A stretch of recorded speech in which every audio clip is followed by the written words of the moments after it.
They did about 250,000 in revenue within the first 10 episodes of the show. Wow. And they only had about 7,000 downloads on the show in total. Actually, sorry, 3,500 downloads on the show in total within the first 10 episodes. We've got some Hey, I'm Luis. And this is Luis. And welcome to the Content is Profit podcast. In here, you're going to get the insights, accountability, and drive to create consistently and increase revenue. You'll hear from top entrepreneurs, creators, and anything and everything you need to know about content. All this while having a good time. The goal of this podcast is simple: entertain, educate, and turn your content into profit. Let's go. Fonzie, what are we talking about today? Guys, today, how to generate 12 million plus in revenue and 70 million plus content views or listens for your clients. Crowd's going crazy. Oh, I know. That sounds like a lot. A lot of moolah. Sounds like a lot. Well, a lot of moolah. We're gonna dive into the goodness with today's guest.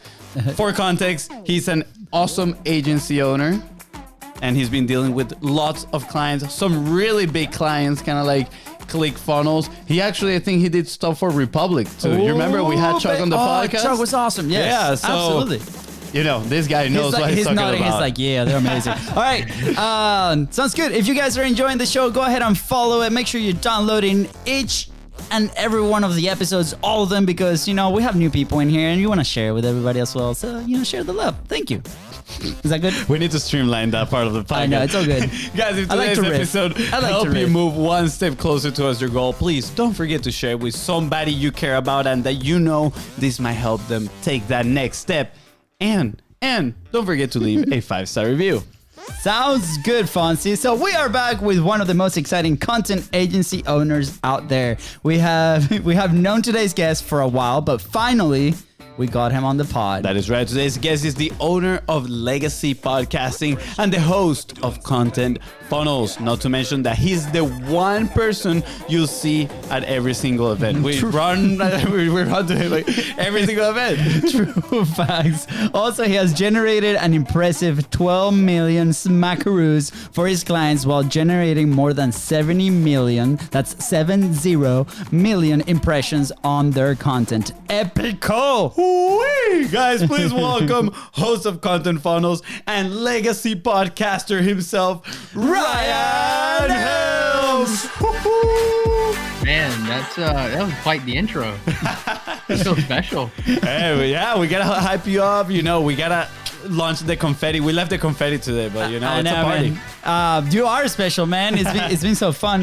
You know, we met so long ago, even before we actually started podcasting, and you know, it's been fun to see your evolution with your agency, all the success that you guys are having, and it's really exciting to have you here on the show today, man. So thanks for coming out.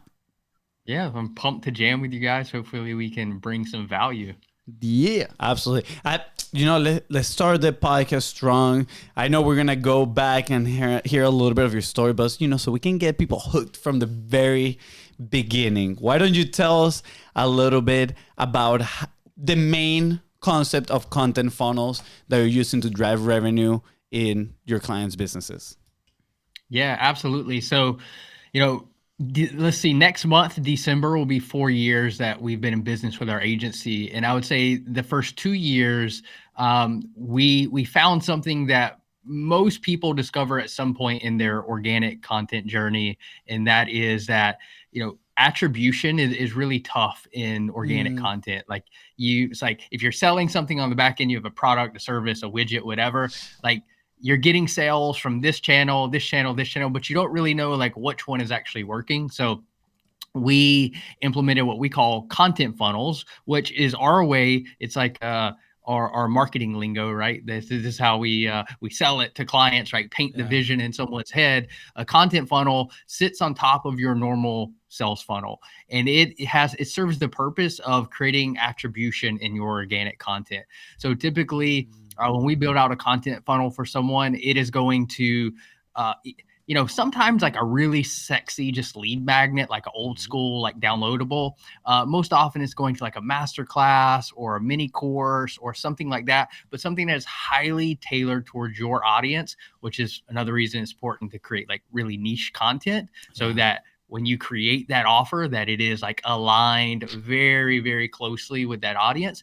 But we help our clients craft and create this content funnel so that we can start to generate leads off of their content and then drop them into their existing sales funnel. Because most of our clients, they have very successful businesses already. They have the messaging and the mechanisms to nurture and convert people down the line. But our job with organic content being very, very top of funnel is to get them into their sales funnel. Because if all they do is ever consume your free content, like great for them and you get some goodwill out of it, but you don't ever make any money. So what is that mechanism to bring people in? And that is the beginning piece of how you start to generate revenue with content. And then we can talk more about like, okay, what do you do with that content when they're in? How do you multi-purpose that content? How do you integrate it into the business to generate results? Like, there's a lot I can unpack there too. Absolutely. I mean, this is what we call hashtag juicy, my friend. Like this 2-minute clip that you just shared with us, absolutely amazing. I'm pretty sure that somebody can leave right now and they're like already have an idea. Okay, now I know how to connect my content to my existing sales funnel, right? And just start feeding some leads in there.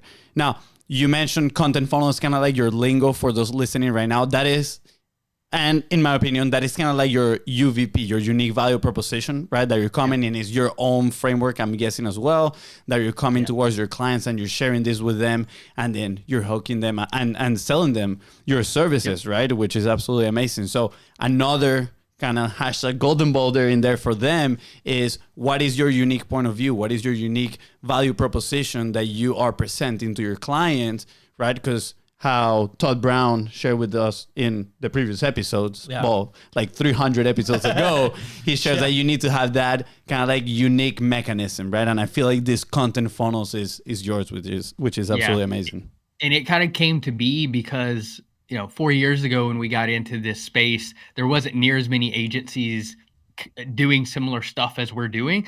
But as more and more came in, we were like, oh shit, man, we have to like differentiate ourselves. Like, how do we set ourselves apart from all the other people that are coming in the space? Because most of the time when things start to get competitive, it's people that are trying to compete on price. And I don't ever want to try to be a low cost leader. So what do we do? How do we position ourselves to where like no one can literally offer what we offer? We just got it registered. It's a registered trademark now. It took like 2 years, but Content Funnels is a registered trademark. That's awesome. And so now literally no one can sell what we sell, That's right? awesome. As the idea of a content funnel. So you're absolutely right. It was like, how do we make sure that when we get in front of a client, they're like, I've never heard that before. Like, tell me more about that. That's what's interesting. Yeah, dude, I think you guys nailed it right there. It's going to be like a pot of gold for you guys. Because also, I mean, people search funnels, right? And content. I feel like those are two key terms that honestly put together have a lot of power. And you also name your podcast, right? Content Funnels. And I think you rebranded your podcast, right? Yep. Absolutely. Yeah. So, as you guys were kind of going back and forth on this idea, in my head, I'm thinking systems, right? Like, and on my side, I'm the operator, and in BIZBROS, and my head goes there always. Like, okay, FONZI comes with an idea, and sometimes I get super overwhelmed. Like, oh, it's because I go there, right? Instead of like, hey, what's the first step? And once we execute on that first step, everything becomes it gathers momentum, right? So for somebody that's listening right now, I'm like, okay, I have these pieces. I might not have the full picture of like how my content is doing, or are we actually selling, right? And as we discover backends of different companies, right, even those sales numbers can be unclear at some point, right? They have no idea where the leads are coming from. So what is a very good first step for somebody that wants to move into that direction? They want to take action, right? They're already creating some kind of content, and they want to optimize and start building their content funnel. Yeah, I would say the first thing is the more diversified your lead sources are, the more important this is. So if you're spending a lot in paid, a lot in influencer, like et cetera, like the more important it is to have attribution and clarity on your organic stuff, right? If you're just if you just have a podcast and it's like a side thing, like this is probably at least the depths in which we'll discuss it here is probably overkill, right? But the more complex your lead sources are, the more this stuff becomes important. So I just wanted to highlight that first. Absolutely. But in terms of like the setup, a couple things that we do just to kind of talk through it. One is, if you're thinking about content, let's stick to podcasts for right here, because you can craft this for really any medium, but let's just talk podcast here. Most of the time, for some reason, people save their call to actions for the end of the podcast, right? It's like their outro. It's like, hey, like go follow me here, go do this if you're interested. And it's at the very end. Just keep in mind, that's when literally the fewest amount of people will be listening to your content. So why put the thing you want them to do when literally probably 10% of the people that click play, if you're lucky, will actually hear that at the end. So that's like the first, like, no, right? Don't put it at the end. What we like to do with our content funnels, and we can talk about crafting that, but let's just assume you have something in your business that you can use for this theoretical content funnel, kind of lead magnet, right? That master class, that mini course, whatever it is. We like to bake that into the actual intro of the show. So we like our intros to be short and sweet, because we want to get into the content as quickly as possible. And like how you guys started out here with like, let's don't talk about what school you went to, how many kids you have, what your dog's name is. Like, you got to skip all that. Just like get your people want to hear the good conversation. But wait, you have a dog? Yeah, dude, he's a big dog. So like when we're crafting and I'm saying that we're putting that into the intro, it doesn't mean we have a 60-second intro. We're trying to keep them like 20 seconds long. Yeah. And we never get specific with our call to action. Now, this is contrary to some like what you might hear normally in the marketing world. People are saying like, if you have a call to action, it needs to be very deliberate. But the reason we're not deliberate and we try to keep it evergreen is because who knows 2 years, 3 years now, how your business is going to evolve. And if you have a call to action baked into your episode, it should be somewhat relevant. Again, there's probably some cases even when this isn't accurate, but it should be somewhat relevant into the future as well. Absolutely. So if you have like a phrase or a saying or something like that you give to your audience, I can give you an example from a client we had, Allison Prince, somebody you guys might know in the funnel space. Like, it's changed now, but the original call to action in her intro was, if you want to start living your because I can life, go here. And it was the URL. So we didn't promise what they were going to get or anything, but it was just like, hey, if you're digging this and you're about this life, like, go here. And that page converted at like 74%. It was crazy.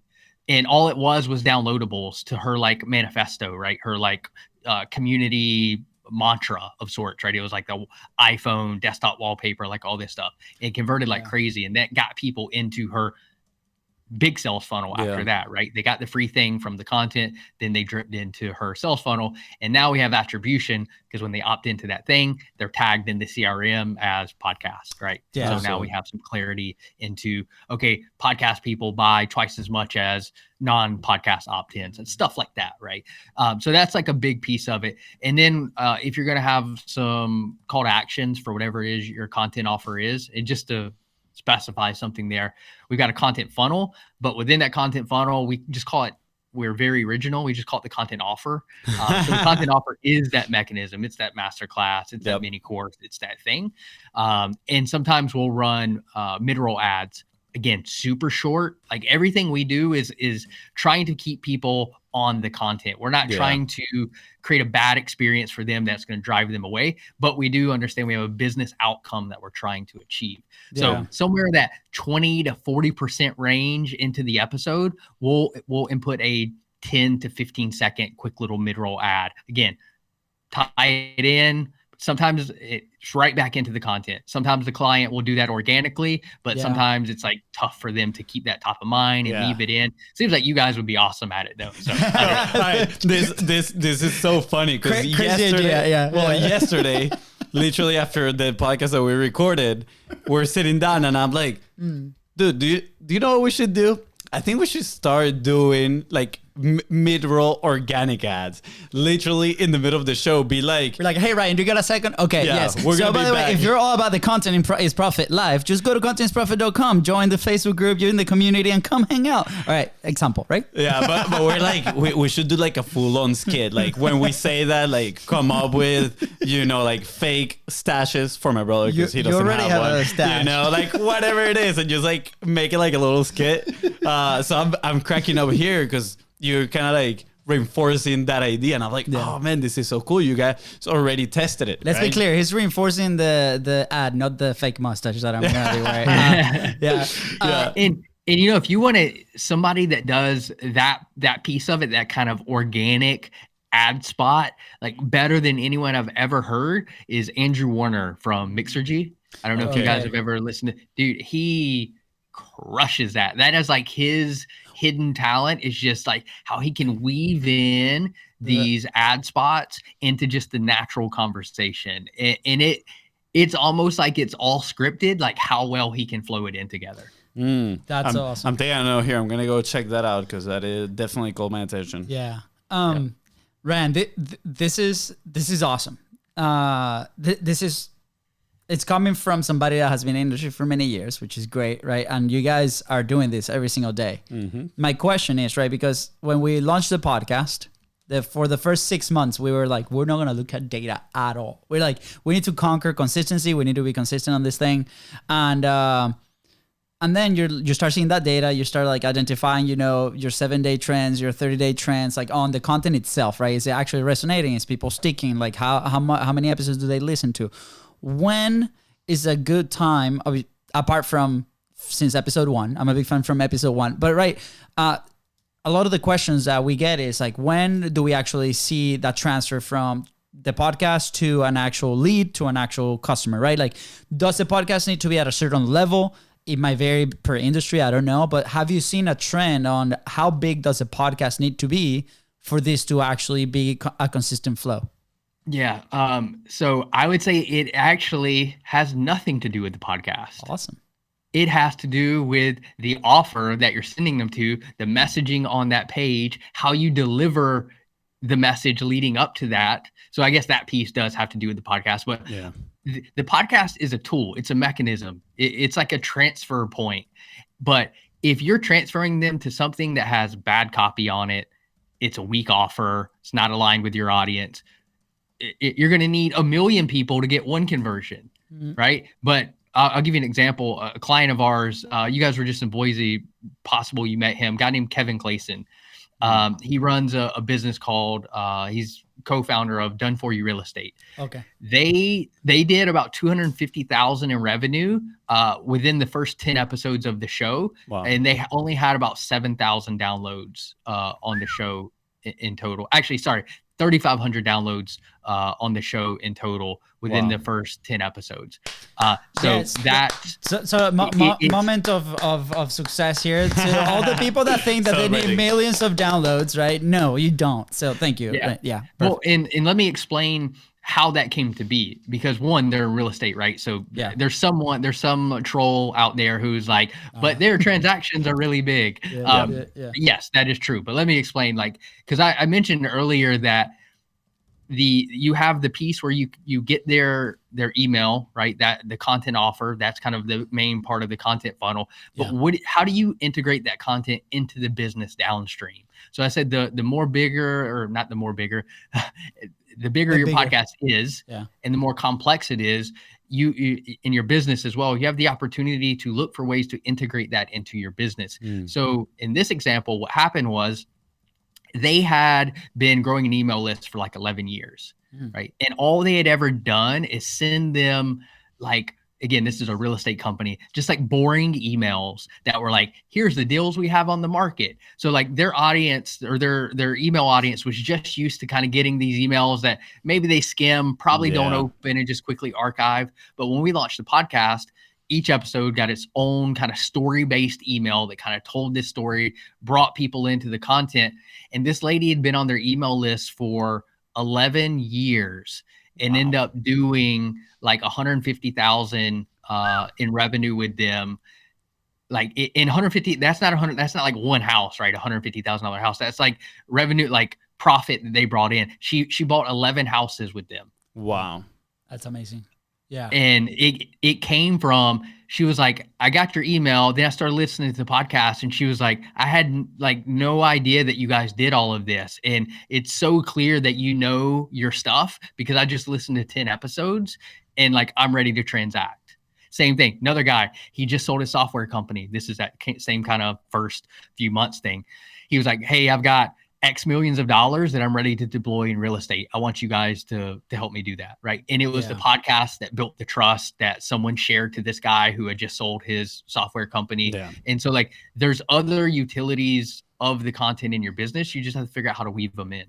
Yeah, dude, that's awesome. That is a really good case study, which I'm not gonna lie, I was on your website and you guys do a great job at highlighting those things. It's like right there, smack in the very front of the website. So yeah, pretty good, pretty good.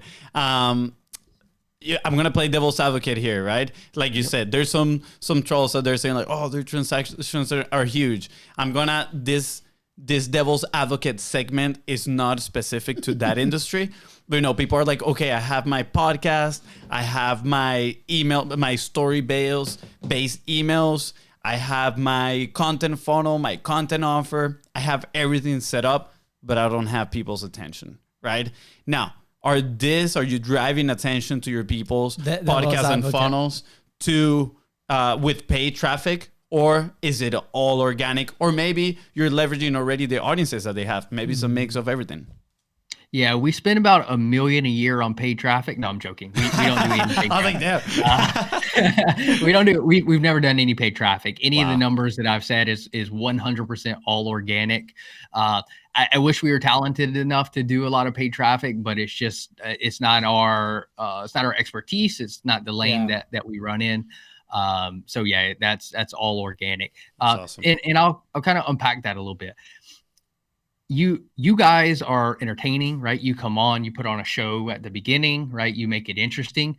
What a lot of people get wrong, they think just because they publish content that people should listen. That's not the case. Rewind 8 years ago, maybe that's a different story. There's a lot of people publishing content right now. How are you different? Are you just another Me Too? Or are you just another person creating content on X topic? Like, people forget that people listen not only for the topics, but for the person. Yeah. Do you think that Joe Rogan is the biggest podcast in the world because people love every single topic that he chooses to talk about? Or do people love Joe Rogan? Mm-hmm. It's because they love the person. So like the affinity for the person brings the people. So if your show isn't growing, it might be you, not the content. And that's a hard pill for some people to swallow. Oh yeah. I love this. Absolutely. Yeah, this is a good part. Yeah. Are you done with your devil's advocate section? Yeah. No, that was pretty good. I mean, good. I feel like I want to build up a little bit on that. I want to let you take over so you don't kind of like come at me like, oh, you hugged the mic, but it's all good,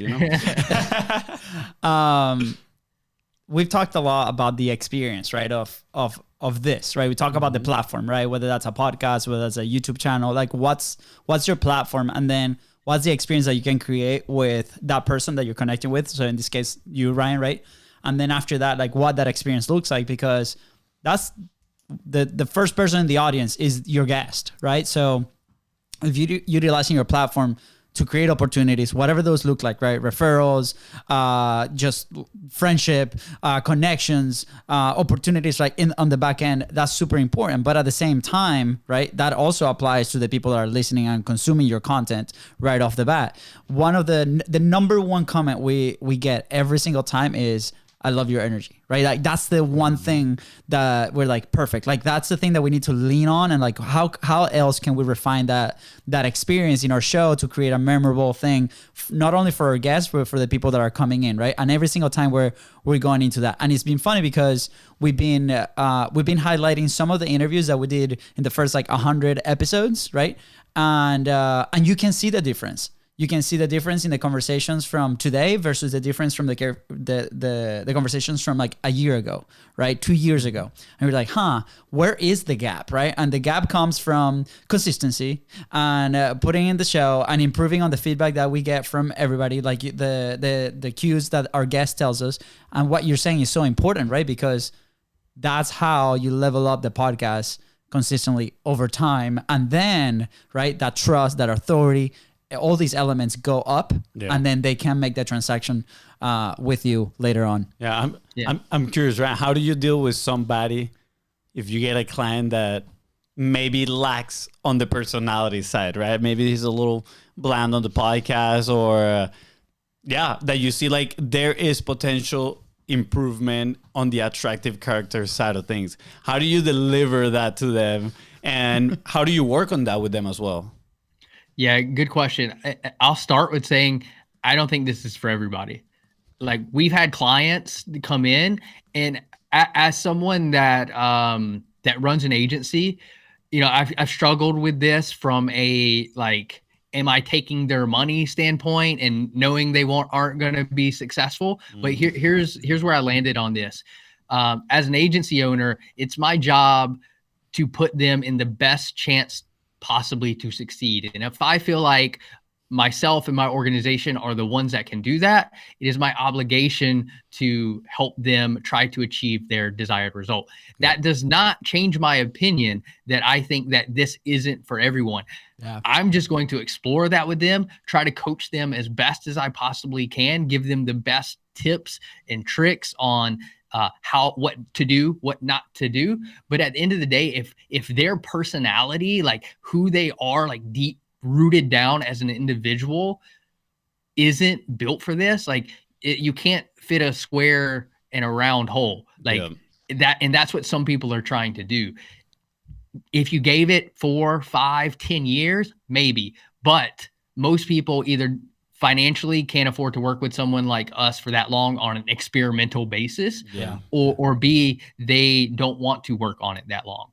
So makes sense. And this is my personal opinion here, a little parenthesis, but I personally don't think that everybody needs to be high energy on camera, right? But there are like Friedman. Yeah, there are definitely different types of attractive characters that are going to attract people. And I think a lot of the times it's just the length of which you stay in the game for you to attract the people that are going to relate to your personality and your energy as well, right? So like you said. Think about this. Like you said, that what is a differentiating factor for you guys is the energy you bring, right? It's the camaraderie between you two, plus the energy that you guys bring, right? That there you go. that makes people want to listen and consume this content. You look at someone like Lex Friedman. He's very monotone, very soft spoken, but what is his unique differentiator? One, it's his background, right? MIT professor, like super talented. Like his unique differentiator is his mind, is his intellectual capacity. People want to hear from someone that's smart, right? He has the credentials that make people go like, oh man, like, you know, this dude might not be the most entertaining, but I have to envision he's going to be able to teach me something I don't know. Yeah. Absolutely. I like how you mentioned that unique differentiator, right? You have the unique value proposition that we talked on at the very beginning when it comes to your frameworks, the way you deliver your content, but then you have your unique differentiator when it comes to your attractive character, right? And I think it's important for people to look at themselves in the mirror and ask themselves, what is my unique differentiator? Right? Is it my experience? Is it maybe my ability to go and be the reporter, which I feel it was our case at the very beginning. We were seeking all these interviews to report back to our audience, but at the same time, we found that is our energy that we bring, and kind of like the show and the silliness, right? Like me choking my brother right now, for example. Like it just adds a little layer in there. I think it's very important for people if they're in a position where they're trying to develop this platform, right? And in the conversation that we had yesterday, we talked about bigger companies, right? Leadership teams, and how maybe if the CEO or somebody on the leadership team needs to be, like an attractive character and really take on that role of media company, right? That's every company should be having, or like needs to have, or I don't want to say should, but again, like you do really have to.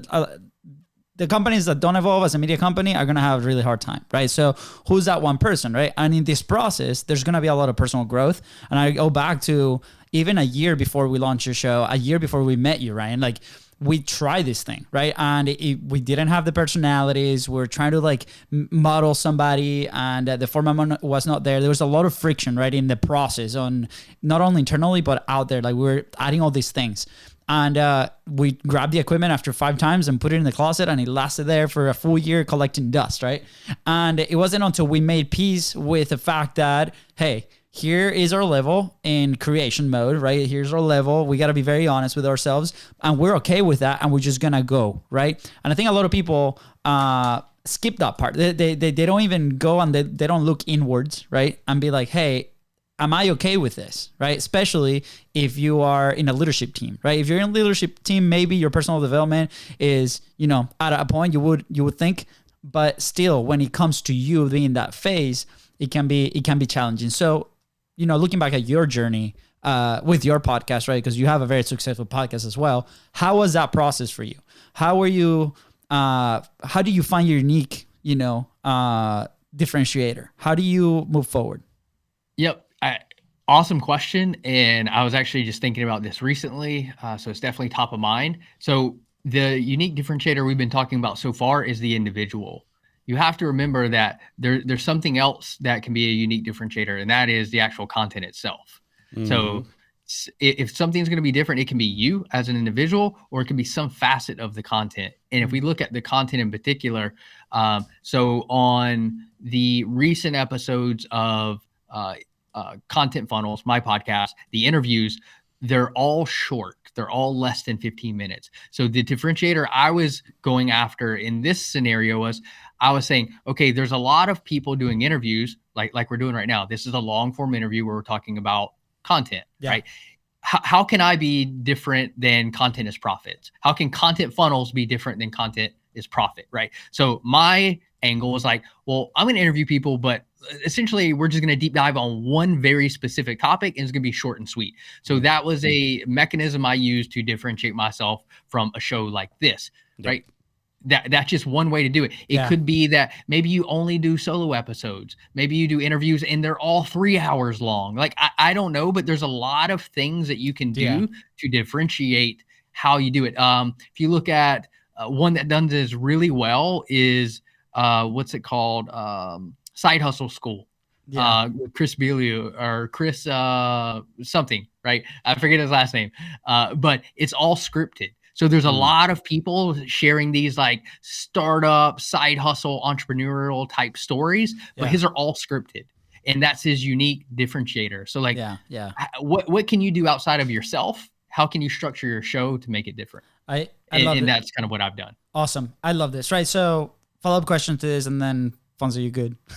I'm good too. I'd say hug the mic. Hug the mic. It's my turn.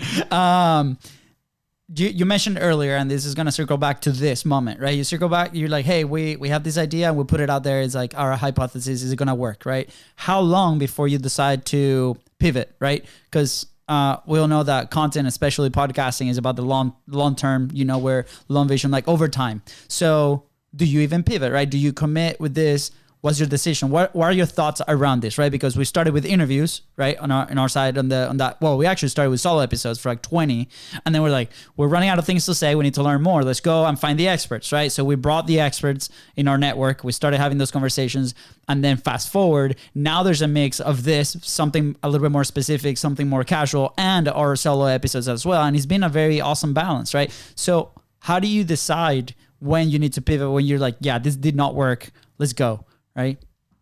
Yeah. So pivot on like the unique differentiator of your show. Is that what you're asking? Yeah. For example, you decided to do very short 15-minute, very specific conversations, and you're like, okay, this is either working or not working. How do you consider that? Yeah. And then what's your process to pivot if you pivot? Yeah. So I'll give you, because I'm actually pivoting mine right now. So I'll kind of walk through why that's happening and what drove me to that. So you said that content is a long-term play. I highly, highly, highly agree with that. Like I tell people, like if you're coming in, and this is like an anti-sales tactic, but this is what I do in my sales process. I'm like, hey, if you're not willing to commit to this for a year, I probably wouldn't start. Because this isn't a 1 month, 2 month, 3 month, 4 month type of thing. Like this is like bare minimum, like get into this game for a year. The audience is going wild. Yeah. The audience is going wild. They made a comeback. Yeah. So like you gotta be in this for the long game.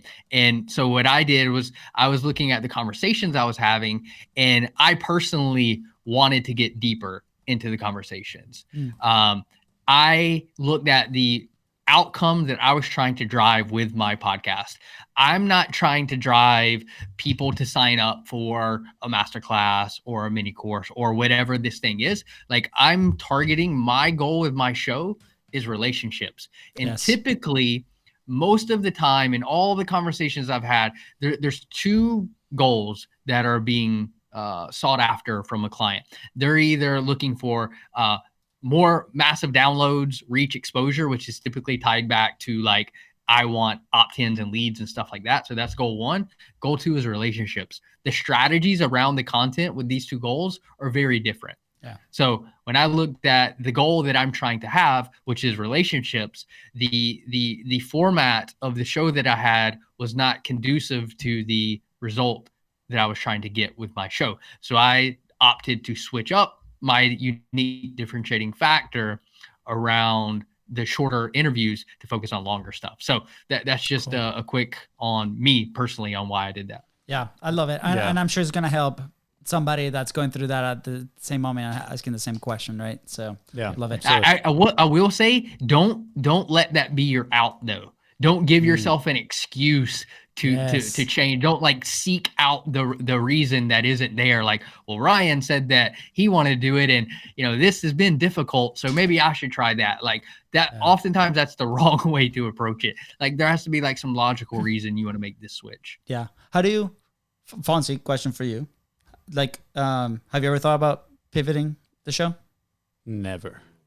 Not even once. I've had ideas of starting other shows with different formats, right? Same energy, different formats. I really like co-host.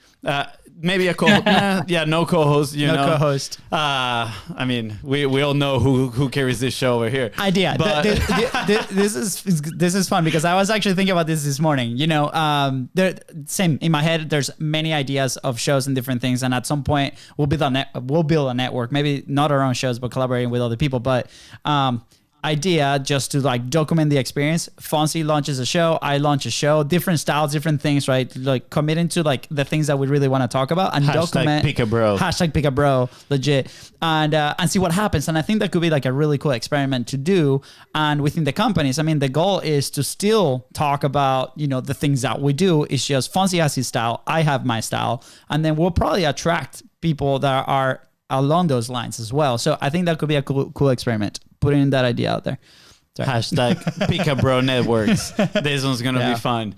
Ryan, we're getting close towards the end and I have so many more questions to ask you, but we're going to leave those for next part. Part two. But before we head out, right, we like to leave people with an action point, something that they can go and do immediately. So if somebody is trying to start implementing their content funnels, right, besides obviously calling you and committing to work with you for a year, what else should they do? What would be that first step if, let's say, they are starting their platform, a podcast, and they want to start, kind of like connecting their podcast to their profits?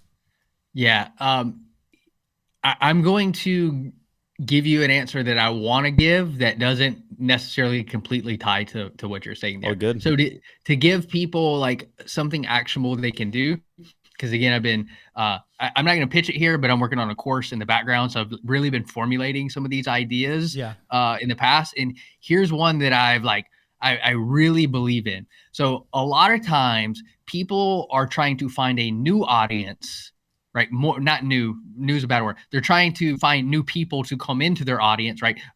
More listeners, more this, more that. Yeah. And they're not focusing on how do you get the people you already have listening more. So if you look at let's say you have 1,000 followers or subs on your podcast, right? If you're only getting 20% of those people to press play on your episode, you that's only 200 of the 1,000. Instead of going out seeking more, why don't we figure out how to cover that 800 gap? Like, how do we turn that into 400, 600? And the thing that I see over and over that I think podcasters get wrong is how they title their episodes. This is very like super basic and super plain, but people have very boring, generic titles. And so when someone's in Apple Podcasts, Spotify, whatever it is, they're going to their shows and they're like, here's the shows that were released today. Which one do I want to listen to? On YouTube, you have the thumbnail, which is the first thing that catches someone's attention, right? Mm-hmm. And then the title confirms their decision to click on the episode, click play. On a podcast, all you have is the title. Most of the time, the cover art thumbnail is really, really small on these podcast episodes when you're looking in like an episode, like a recently released feed. Yep. So you only have the title of the episode. So you need to be thinking about your podcast episode titles no different than you would think about an email subject line or a YouTube title. The goal is to get someone to click play. It serves no other purpose at all except for getting someone to click play. And if it's not getting someone to click play, something's wrong. So focus on the audience that you have and converting more of those people before you spend a lot of effort bringing in more people into a leaky bucket. Yeah, that's good. You want to know why my brother's looking at me all weird like that? Because we've had this discussion about, I know you're not talking about clickbait, but we've had this discussion about clickbait where I'm like, bro, that's a very thin line, and I'm okay with it as long as we deliver on the promise, right? Like, this is like, you can make it obviously super shiny and everything. And I agree with you. Like, the goal is to get people to click. And then once they click, how are you hooking them to listen to the rest of the episode? But you gotta deliver the promise. And I'm not gonna lie, we've been guilty a few times here and there of making these awesome promises in the title. And then we speak for an hour with our guest and we don't get to what we promised, and then we have to like bring them a second time, and we're like, oh, you remember that one time like 50 episodes ago? Yeah. So it's a very thin line, but I think that it's key, and people need to understand those little elements. Like, nobody's going to consume anything of you if you cannot get their immediate attention through those headlines. And right, last minute. I know that you have to, and if you have to go, just hang up. It's okay. We'll keep talking. But we can roll over a little bit. Very, very tactical, right? And I think this has helped us a ton. Is depending on like where you publish your podcast, we use a software called Megaphone, right? You can see the 7-day downloads and then the 30-day spread after that, right? So if for us, there's an indicator. If that 7-day number is higher than usual, that means that headline, right, attracted a lot of attention. But then what we see is the consumption, right? So you can see this on your Apple podcast. More than 50% of our downloads come from Apple. So we kind of look at that data especially, and you can see how long people are actually staying to listen to that show. So if that's a low number, a low percentage, you're like, okay, well, the title was on point, but we might have not delivered on that promise. So that's why people are leaving, right? And then if you have that percentage on the consumption higher, you're like, okay, maybe this is a good example of an episode that we did a good job with the title and a good job with the delivery of the content. So those are two tactical things that you can actually, if you have a podcast right now, you can actually go look in your data. And for us, it's helped us a ton because it's showing us like where are actually people listening, what type of content do they actually like. Like, for example, your episode with like short form versus long form content, which was I think 2 episodes ago, did really well. People listening about 80%. I tell you, who's carrying this podcast? Huh? He does. He does. I'll give you a funny example that really will drive this point home. So we had a client that we got on a monthly call with, just kind of like deep diving into their analytics and all that kind of stuff. And so we go into the back end of Apple Podcasts, just like you said, and we sort on average consumption time, lowest to highest, right? So worst episodes at the top in terms of retention and consumption. What we found was the 4 lowest episodes in terms of consumption were all episodes in which she interviewed men. So her audience is very female focused. Wow. All but the 4 interviews were female guests. and the 4 lowest were guys. So like her takeaway was, and rightfully so, like maybe I shouldn't interview guys anymore because it doesn't resonate with my audience, because her audience is stay-at-home moms that are like 45 to 55. So look at the data and you can have some really profound takeaways. I think that average consumption number is the best data point in all of podcast stats. Yeah. I don't think there's anything that can help you make better decisions than that particular stat. Yeah, absolutely. It's actually having me question my accent. So that's how bad it is. No, I'm kidding. But anyways, Ryan, dude, this has been so awesome. Again, thank you for coming onto the show, on the platform. Is there anything that you like to add, or how can people connect with you? Yeah, I mean, just hit me up on Twitter, Instagram, whatever. It's Ryan Helms, ITSRYANHELMS on Instagram. Happy to chat. And that's it. Awesome. I'm going to add another way to find you. Just go to any event. You'll find him. He's everywhere. He's there. He's in all the events. All the events. Awesome. Man, it was good to chat with you guys. Yeah, Sweet. It was awesome. Fonzie, anything else? Matt, this was absolutely amazing. Thank you so much. We're definitely going to have to bring you a second time to do a little bit. I would like to deep dive on what comes before the content funnel, right? Like get a little nitty gritty strategy. We'll bring like our night goggles and all that stuff. We'll do that episode. We'll do that for the group. Exclusive. Exclusive. Awesome. All right. With that said, guys, thank you so much for tuning into the Contents Profit Podcast. Go ahead and follow the show in your favorite platform and on social media at BIZBROS Co. That is right. And if Ryan here help you move one step closer towards your goal, please don't forget to share this episode and leave a 5-star review. See ya. Bye, guys.